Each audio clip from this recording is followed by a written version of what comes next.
こんにちは、モネです。今日の動画はお久しぶりの1ヶ月を振り返る手帳の中身動画です。最後の手帳の中身動画はですね、動画を確認したところ5月だったので、実に3ヶ月ぶりですね。本当にお久しぶりです。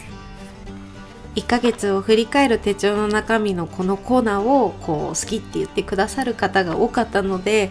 お久しぶりにお届けできて嬉しく思います。この3ヶ月、お引っ越しとお仕事とで忙しかったので、全然まとまった手帳タイムを作ることができませんでした。といっても、スケジュール管理とタスク管理は毎日のことなので、そこだけはちゃんと手帳を活用していました。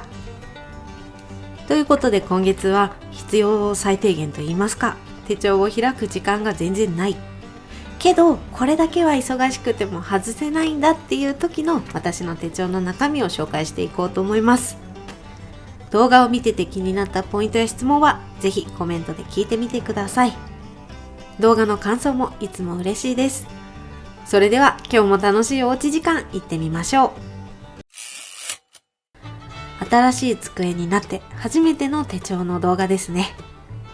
机周りを整えるために最近購入したものたちはこちらの動画で紹介しているので、よかったら見てみてください。改めてね、安いからとかなんとなくで買うんじゃなくて、これが欲しいって思って買うのはいいですね。机に向かうのが前よりも断然楽しくなっているのを感じます。さあ、それでは手帳の中身に行ってまいりましょう。まずは私のバレットジャーナルの構成から紹介します。私のバレットジャーナルは見返しやすいように3つのセクションに分けてます。1つ目が年全体に関わる場所で、2つ目がマンスリーログ、月ごとのページですね。で、3つ目がコレクションページ。この3つに分けていて、ページ番号をつけやすいように年全体とマンスリーログの前、それとコレクションページの前の2箇所にインデックスページを挟むようにしています。そしてマンスリーログは毎月カレンダーページとかを可愛くその月に合ったデコレーションをしたいと思う気持ちはね、山々なんですが、デコよりも書いたりとか考えることに時間を使いたいのでテンプレート化しています。忙しい時って本当に手帳タイム取れませんよね。それこそ時間ができたらその時間をね、睡眠に回したいとか、そんな風に思っちゃって手帳を開かずベッドにダイブすることはよくあります。そんな忙しい時は私は2つのことしかしません。ここ3ヶ月は本当に必要最低限しか手帳に触れてきませんでした。その必要最低限で使っているのがマンスリーカレンダーページと1日のタスク出しに使ってる捨てるノートです。私はこの2つでスケジュール管理とタスク管理をしていました。マンスリーカレンダーでは予定ができた時に予定を書き込むだけ。あれですね、至って普通の使い方です。朝起きて今日の予定はって自分で確認する本当にシンプルな使い方です。そして捨てるノートではその日にやらなきゃいけないことを殴り書きにしています。書くタイミングは明日やろうって思いついた瞬間にもうとにかくすぐ書いて、一日の終わりに改めて他にないかなって確認してます。確認作業はたまになんですけど、朝起きた後にすることもあります。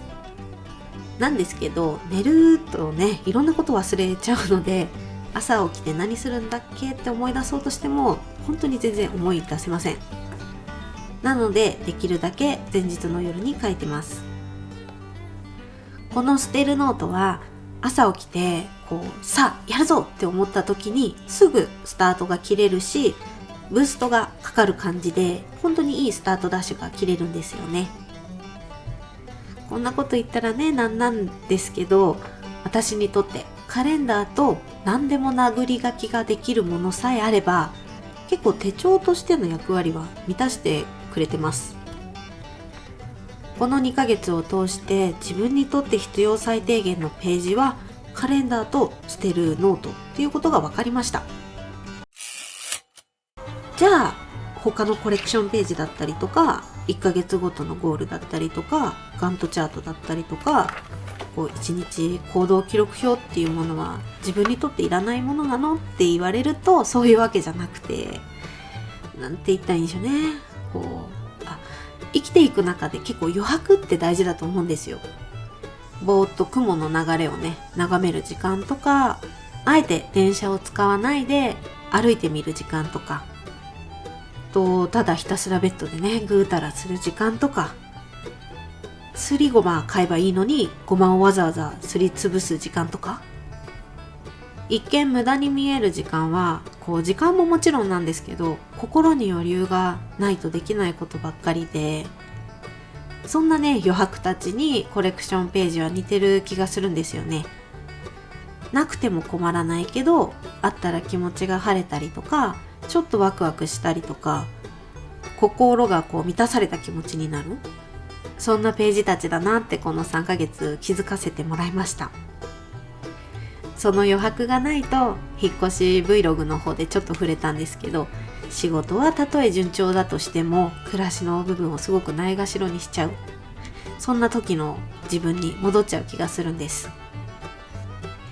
実際ここ3ヶ月は捨てるノートのタスク管理で、一日一日のやることのやり忘れだったりとかはないけど、本当にその日その日のことばかりで時間に追われてるっていう感覚になりました。やっぱね、タスク管理だけだとすごく自分がロボットみたいになった感じになりますね。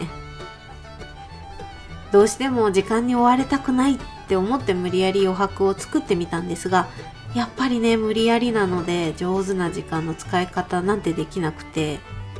結局自分で自分の首を絞める形になって、で最終的にできなかったんですよ。できないからやっぱり落ち込んじゃってって、わざわざ自分から落ち込みに行くっていうわけのわからないことをしてましたね。もうね、物理的にも時間的にも無理ってことって出くわすことってあるじゃないですか。もうそんな時は無理にねじ込むんじゃなくて、できない時はできないで余白を作るのも一旦やめてでもう片付けなきゃいけないことを、一つのことを集中してとっとと終わらせるっていうことに尽きるなって感じました。並行して何かしたりとか苦手なので、っていうか苦手だからこそタスク管理にね便利なバレットジャーナルを始めたのにね。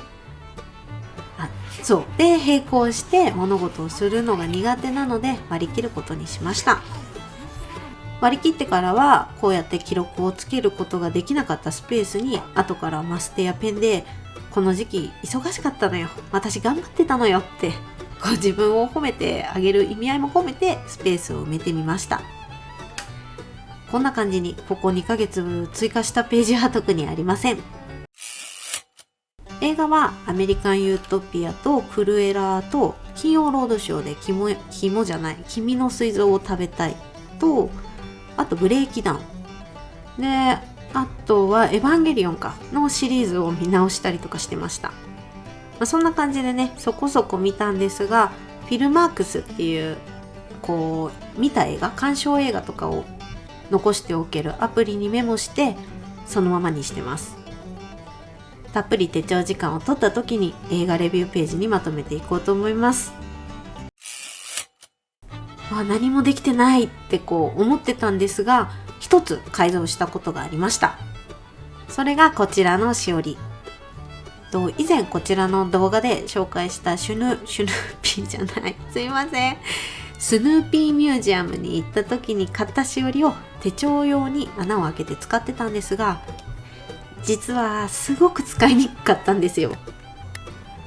しおりの位置をね変えたい時に必ずバインダーを開けなきゃいけないっていうことがあって、なので切り込みを入れてリングを開けなくても使える仕様に変えました。今回みたいにちょっと不便だったものに何か加えて自分にとって使いやすくしていくっていうのは結構楽しいですね。最近ではキャニスターについてたスプーンがちょっと大きくて蓋が閉まらなかったんですよ。なのでスプーンの柄の長さを切ってみたりしました。ちょっとのことで使いやすさが段違いでストレスがないですね。10ヶ月前に作ったチェックリストが役立ちまして、無事引っ越しが終わりました。もしね、今の時期にチェックリストも作ろうとかやってたら本当にパンクしてたと思います。それでね、全てのチェックボックスにチェックを入れることができたんですよ。なんかね、貯めてた夏休みの宿題が終わったみたいな気分です。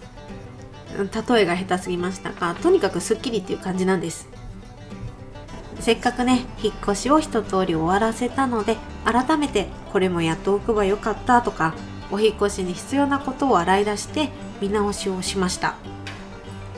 なのでチェックリストシートの改訂版を出しました。引っ越しでやらなきゃいけないことが右側に To Do で書いてあります。いつまでに終わらせたいかは大体の予定をデートの部分に書き込んでおいて、終わったらチェックボックスにチェックを入れて使ってみてください。このシートは無料でダウンロードできるので、これから引っ越しなのよなんていう方はぜひ使ってみてください。今日の動画は1ヶ月を振り返る手帳の中身動画でした。今回はね、忙しくて手帳タイムがなかなか取れない時の中身でしたが、いかがだったでしょうか。手帳は無理するためだったりとか、自分をできてないじゃんって落ち込ませるためにあるわけじゃないので、休む時は休む、続けられない時はそれでもいいってちゃんと割り切ってあげることが手帳を一生ものの相棒にしていくコツなんじゃないかななんて感じた3ヶ月になりました。ということで、今日も最後までお付き合いありがとうございました。今日の動画が参考になったよって方や、楽しかったよ、応援してるよなんていう方は、ぜひグッドボタンとチャンネル登録をお願いいたします。いまいちだった場合も正直にバッドボタンを押しちゃってください。もっとね、楽しんでもらえる動画を作ろうって思わせてくれる私にとって大切なボタンです。それではまた金曜日にお会いしましょう。モネでした。